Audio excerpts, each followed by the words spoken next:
ظہور اسلام اور اقوام عالم کو اس کی حاجت۔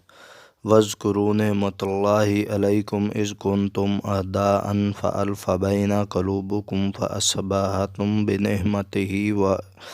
إِخْوَانًا وَكُنْتُمْ عَلَىٰ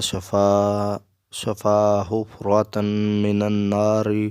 فَأَنقَذَكُم مِّنْهَا كَذَٰلِكَ يُبَيِّنُ اللّٰهُ لَكُمْ آیَاتِهِ لَعَلَّکُمْ تَہْتَدُونَ۔ العمران۔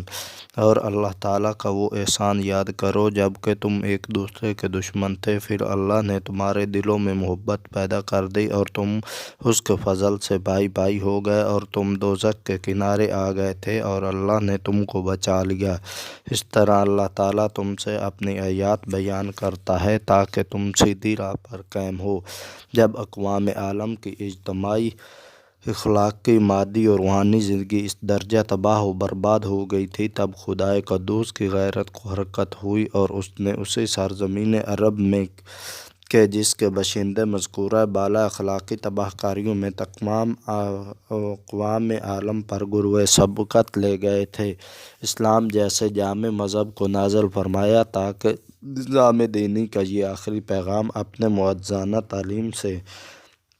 اسی قوم عرب کو انسان کامل بنا کر تمام اقوام عالم کی اصلاح زندگی کا استاد بنا دے،